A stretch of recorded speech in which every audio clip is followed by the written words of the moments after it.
Bom, a gente vai conversar então com o senador Eduardo Girão. Muito boa noite, senador. Seja bem-vindo mais uma vez aqui ao programa Oeste Sem Filtro. O senhor está me ouvindo bem?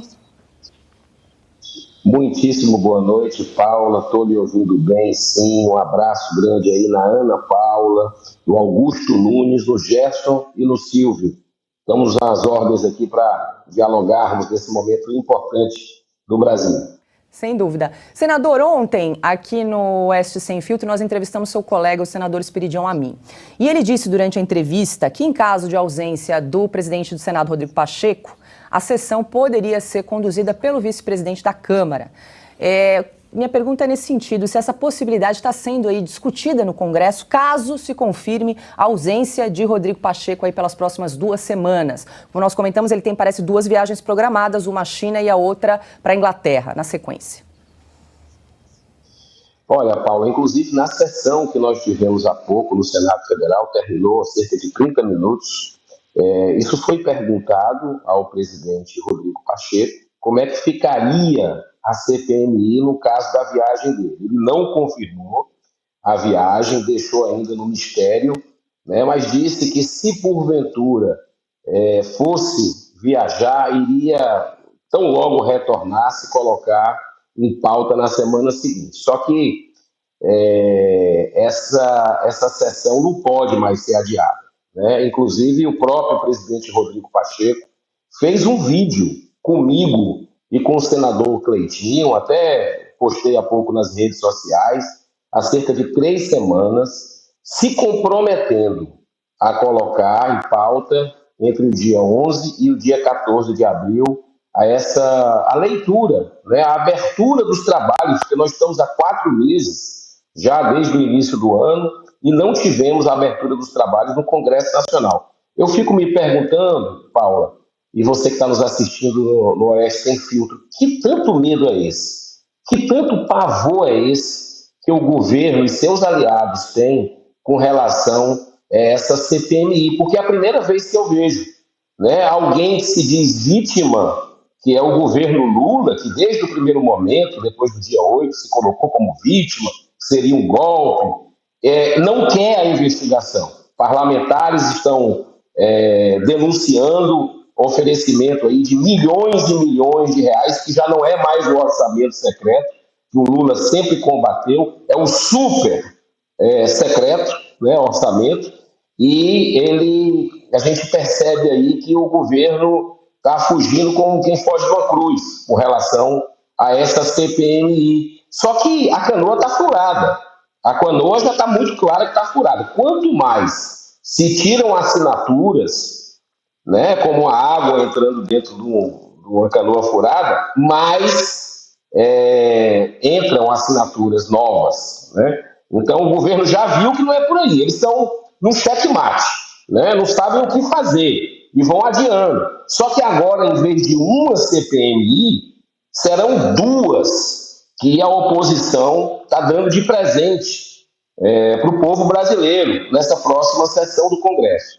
Eu tenho uma informação quente aqui para vocês, que já são 34 senadores, ou seja, um número mais que suficiente, 7 a mais do que o necessário, e 90 deputados, ainda precisamos correr com os deputados federais, porque precisamos de 171, para abrirmos aí, para termos um número suficiente para leitura, nessa mesma sessão do Congresso, de mais uma CPMI, só que é do crime organizado, né? Ou seja, 2 anseios legítimos da população brasileira, que, como você bem colocou, Paula, e o senador decano Esperidião Amin, a quem eu muito respeito, se o Rodrigo Pacheco resolver embarcar nessa comitiva do Lula para a China, que ele autorize o vice-presidente do Congresso, que é o deputado da Câmara, que ele possa fazer, eu acho que é o Marcos Pereira, que ele possa fazer essa leitura, essa abertura, até porque os vetos, tanto do presidente Bolsonaro como do presidente Lula, já nessas 2 gestões, estão trancando a pauta. Ou seja, não tem mais como adiar. Então, a gente espera que se defina logo essa questão no dia 11 de abril. Senador, mas o vice-presidente pode presidir a sessão de ofício ou ele precisaria de autorização do presidente Rodrigo Pacheco? Olha, eu vejo assim, que essa questão da formalidade, né, se é o presidente Rodrigo Pacheco que tem que abrir ou não, se tem vice-presidente, é para isso que existe o vice-presidente. Eu acho que o Rodrigo Pacheco deveria marcar essa reunião, confirmar a data que ele já tinha se comprometido com os senadores e com deputados federais, que foi uma comitiva de deputados também cobrar ele sobre a CPMI do dia 8 de janeiro, e ele, como presidente, já que não estará no Brasil, embora ele não tenha confirmado essa informação, que ele possa delegar a seu primeiro vice-presidente, o deputado Marcos Pereira, que faça a sessão do Congresso e, pelo menos, a gente possa avaliar essas duas leituras, se Deus quiser, duas CPMIs e os vetos tanto do governo anterior como do atual governo, que eu repito, estão trancando a pauta do Congresso Nacional. Quem pergunta agora é Augusto Nunes. Senador Girão, prazer conversar com o senhor mais uma vez. E eu queria saber o seguinte: entre essas medidas provisórias que precisam ser aprovadas, está a que amplia o número de ministérios, estou certo? Quando é que ela vence? Se não for votada, o governo vai ter que fechar os ministérios, fingir que fecha, alguma coisa será feita. O que vai acontecer? Quando é que vence o prazo para a votação dessa medida provisória? Olha, Augusto, o prazer é todo meu. É aquela velha história. Se correr, o bicho pega. Se ficar, o bicho come. No Senado Federal, você pode ter certeza que o governo Lula, infelizmente, ele tem a maioria. Na Câmara dos Deputados, já não é essa realidade. Existe um equilíbrio maior. Daí, a importância de ser CPMI e não CPI. Se for CPI, lá no Senado, vai acontecer o que a gente viu, aquele festival, né, politiqueiro que aconteceu durante a CPI da pandemia em 2021. Né? Então, com relação a essa medida provisória específica do aumento dos ministérios, né, vamos dizer assim, para acomodar o toma lá da cá, barganha política, a cooptação, que é o que esse governo do PT sabe fazer, né? Eu sou de um estado administrado pelo PT e eles estão fazendo a mesma coisa lá, aumentando o número de secretarias, né? E isso aí realmente é um assinte quando a gente vê a saúde, a segurança em frangalhos, não apenas no meu estado, mas, sobretudo, no país, com esses ataques que a gente tem visto do crime organizado no Rio Grande do Norte, né? E com tantas ilações, com tantas situações aí nos outros estados brasileiros. Com relação à data específica do término dessa medida provisória, do prazo da validade dela, eu posso te confirmar até o final da entrevista, mas está bem próximo, realmente, do encerramento, né, de vencer. Agora, vetos presidenciais já estão travando a pauta. Vetos que a gente precisa, dentro do governo Bolsonaro como do governo Lula, saber se vamos manter ou se vamos derrubar. Mas essa informação eu te dou daqui a pouco. Nós estamos conversando ao vivo com o senador Eduardo Girão. Agora, Silvio Navarro faz a pergunta. Senador, boa noite. Sempre um prazer conversar com o senhor. Toda medida provisória são 60 dias, prorrogáveis por mais 60. Essa, no caso, chegou no dia 3 de janeiro. Portanto, ainda tem algum prazo pela frente, mas curto, né? Exíguo. Senador, a minha pergunta é a seguinte: o senhor falou agora há pouco sobre a questão da base hoje no Congresso, né? Da base do governo, tanto na Câmara quanto no Senado. Na Câmara, formal, a base tem 130 deputados, perto disso. É muito pouco, de fato. No Senado, minha pergunta é, atualmente, ainda daria para dizer que a base é de 49 senadores, que é o tamanho da votação do Rodrigo Pacheco, ou não? e se esse número é menor e já há uma resistência maior no Senado também ao governo Lula? Olha, Silvio, você tem razão, né? Ainda tem alguns dias aí com relação à medida provisória. Obrigado pela informação. Com relação à questão aí da base do governo, vamos dizer assim, em algumas matérias, ela oscila, né? Eu acredito que, por exemplo, em questões aí como a questão da reforma tributária, a gente possa ter, o Rodrigo Pacheco possa ter um número que ele teve nas votações, na votação de 49 senadores, né? Acredito que ele deva ter esse número, né, o governo. Agora, em outras votações, por exemplo, a CPMI, essa agora, CPMI do crime organizado, né, que o deputado Coronel Meira está recolhendo lá no Senado, lá na Câmara dos Deputados, e o senador Stevenson está recolhendo no Senado Federal, a gente já tem, eu acredito que são 34 agora, mas daqui para a próxima semana a gente vai ter no mínimo 41. Ou seja, a maioria dos senadores aprovando uma CPMI do crime organizado, que o governo tem pavor dela também, né? Você lembra que eu fiz uma audiência em outubro do ano passado no Senado Federal sobre a questão do Celso Daniel, do PCC, estava lá o doutor Gebran Neto, desembargador da Lava Jato, estava a doutora Eliana Calmon, né, que fez um pronunciamento, uma fala muito forte, né, estava a Polícia Federal ali, e aquela sessão, os indícios que foram trazidos ali, não tenha dúvida que foi por isso que o PT fez tanta confusão para que aquela audiência não ocorresse. Tentaram de todas as formas. O senador Regufe, na época, era o presidente da Comissão de Transparência, Fiscalização e Controle, e me relatou que recebeu ligações para que não fizesse, que já estava entrando num período complicado e tudo. Quer dizer, o que se tem medo com relação a isso tudo, né?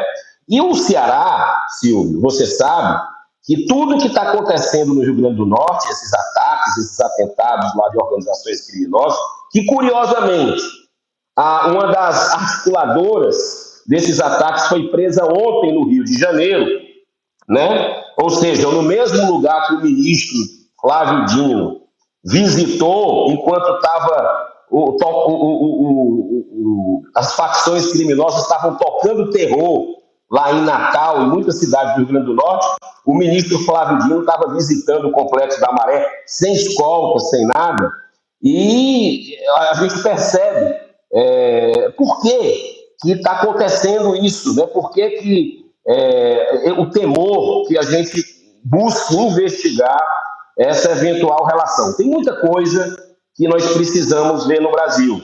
Eu estava acompanhando o debate de vocês, a questão da liberdade de expressão, né, quando você vê um ministro dando declaração, que é isso? Né? É desconhecimento de que há ativismo judicial no Brasil, de uma certa forma, brincar com o cidadão de bem, com as pessoas que acompanham minimamente a política no nosso país. Perfeito, só para a gente registrar aqui, mais de 53 mil pessoas nos acompanham ao vivo. Muito obrigada pela sua audiência, pela sua companhia. E quem pergunta agora é Ana Paula Henkel. Muito boa noite, querido senador Girão. E ainda temos a CPI na Câmara do MST, né? Ou seja, a carreta furacão, esse governo parece que não vai ter uma vida tão fácil quanto eles imaginavam. Senador, eu vou trazer uma pergunta do nosso chat, da nossa audiência qualificada, da Madalena Serrapilha, que pergunta o seguinte: senador, essa suposta autorização do Pacheco para o vice da Câmara fazer a leitura, ela pode ser contestada no STF e anular algum resultado da CPMI mais para frente? Olha, por falar em CPMI, em CPMI e CPI, junto ao STF, Ana Paula, já lhe cumprimentando mais uma vez em estar participando desse programa com você, essa é uma relação que não é muito boa, não é saudável, porque só ganha um lado, né? A gente lembra do que aconteceu naquela CPI da pandemia, que o Supremo Tribunal Federal mandou o Senado abrir a CPMI, uma interferência direta de um poder sobre outro. Tem um grupo de deputados federais que está pensando em entrar no Supremo Tribunal Federal. Até me contactaram, vamos entrar para abrir e tal. E eu digo assim, olha, eu acho que é uma questão de coerência da minha parte, que sempre questionei esse flagrante ativismo judicial que a gente vê no Supremo, né? Não sou eu agora que vou bater na porta do Supremo Tribunal Federal para fazer uma coisa porque é de meu interesse, porque é de interesse das pautas que eu defendo, porque está errado, não é legítimo isso, né? Mas eu entendo alguns deputados que queiram fazer isso e vamos esperar com relação a essa questão. Eu, particularmente, acredito que o Supremo Tribunal Federal é importantíssimo para a nossa democracia, não tenho a menor dúvida disso, mas a composição atual, eu acho que meteu os pés pelas mãos e em muitas oportunidades, você disse agora há pouco, a quantidade de vezes que no governo anterior o STF invadiu a competência, né? E a gente viu no voto auditável isso, a gente viu na questão do aborto e nas drogas o Supremo se movimentar com relação... Era para ter rejeitado a BPF, não era nem para ter recebido a BPF nesse sentido, né? A gente sabe que tem ministros do STF que fizeram palestras pró-aborto, Ana Paula, inclusive viajando no exterior, nos Estados Unidos e outros países, defendendo essa pauta e não se declaram suspeitos com relação a isso. Então, esse caos institucional que a gente vive no Brasil, eu não tenho a menor dúvida que o maior responsável por isso é o Supremo Tribunal Federal, né? Para você ter uma ideia, a gente vê colegas, e muitas vezes eu mesmo me pego, pensando aqui em palavras, o que é que eu posso dizer, o que é que eu não posso dizer. Olha o que ponto nós chegamos no Brasil, onde não se respeita empreendedores. Está aí o Luciano Hang, até hoje, com 12 milhões de seguidores, sem poder se comunicar com os seguidores, porque o Supremo Tribunal Federal bloqueou as redes sociais dele. Jornalistas, colegas de vocês, que estão com passaporte retidos, com contas bancárias congeladas, né? Então, o que a gente está vivendo hoje é, infelizmente, um caos institucional que precisa aí que o Senado faça a sua parte. Perfeito. E eu espero estar se acomodando aí, os novos senadores, espero que nós não podemos desistir de buscar esse equilíbrio, buscar fazer a nossa parte, porque é do Senado esse dever de investigar a nossa Corte Suprema. Preciso fazer a roda girar aqui, senador. Quem pergunta agora é o Coronel Gerson. Senador Girão, uma grande satisfação reencontrá-lo. E gostaria de pedir que o senhor pudesse me responder também um questionamento da audiência. O senhor mencionou a CPMI do crime organizado. Essa CPMI ela tem um poder explosivo, porque ela toca em muitos pontos sensíveis e, inclusive, com tangências com o próprio governo federal. Agora, com essa questão do senador Moro e da esposa e da família, a acusação, uma série de questões vieram à tona, dessas interconexões. Mas, ao mesmo tempo, a audiência fica preocupada com uma CPMI, de certa forma, eclipsar a outra, que é a CPMI do 8 de janeiro, que nós temos todo um público na expectativa de nós vermos a justiça ser restabelecida, particularmente com todos aqueles brasileiros que ainda estão com medidas cautelares, tornozeleiras eletrônicas, passando por constrangimento, sendo arrolados como partícipes de uma organização criminosa, vários pontos ainda a serem esclarecidos, participação de black blocs naquele dia, alguns da direita participando da depredação, mas muitas pessoas infiltradas e aparentemente toda uma forma que foi engendrada ali como uma armadilha, um ardil político. Então a minha pergunta existe a possibilidade das duas CPMIs acontecerem e haveria algum tipo de possibilidade de uma interferir negativamente na instalação da outra? Gerson, espetacular essa sua pergunta, porque esclarece, né, muita gente que está na dúvida com relação a isso. E o que ia acontecer com o senador Sérgio Moro foi o que aconteceu com esse cidadão aqui que está atrás de mim, que hoje, dia 4 de abril, marca aí o aniversário, né, desse assassinato de Martin Luther King, um grande pacifista e humanista da terra que você está morando agora, e a Ana Paula também. Uma CPMI não invalida a outra, muito pelo contrário, acho que elas vão acabar trocando até informações, né? E elas são extremamente necessárias, as duas são extremamente necessárias para o país nesse momento. Olha, nós temos 513 deputados federais e temos 81 senadores da República. É claro que dá para uma parte desses deputados, montando uma comissão dessa, né, e uma parte dos senadores montando a outra, junto com outros deputados, se consiga fazer um trabalho específico, cada um dentro da sua vocação, dentro da sua história. Por exemplo, o delegado Ramagem, né, eleito deputado federal pelo Rio de Janeiro, pode se identificar muito com essas duas CPIs, né, e escolher uma delas para atuar mais fortemente. O Deltan Dallagnol, pelo trabalho fantástico, deputado agora do Paraná, também foi um servidor público exemplar que desbaratou o esquema de corrupção. E aqui para nós, vamos combinar, né? Corrupção e crime organizado tem tudo a ver. Por falar em tudo a ver, a gente não vai ver nada no consórcio da imprensa. Isso aí não vai eclipsar a outra com relação à opinião pública, porque o que nós temos ainda são as redes sociais. São as redes sociais, né? Isso aí enquanto a gente tiver, porque a ameaça é grande de calar os conservadores, né, no Brasil.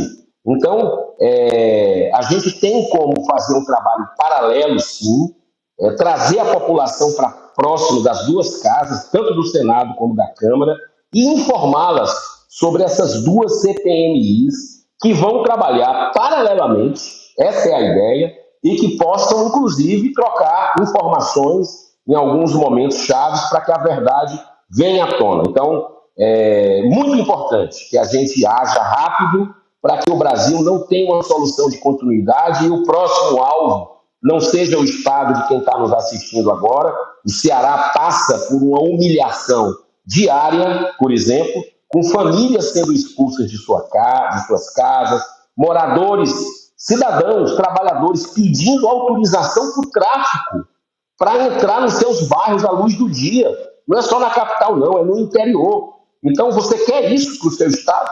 Né? Então, é importante que fale com os seus deputados para que eles possam assinar essa CPMI, para que as duas sejam instaladas no dia 11 de abril, com Pacheco ou sem Pacheco. Nós conversamos ao vivo com o senador Eduardo Girão. Senador, mais de 55 mil pessoas nos acompanhando ao vivo, acompanhando essa entrevista. Muito obrigada mais uma vez pela sua participação aqui no programa Oeste Sem Filtro. Um bom trabalho em Brasília.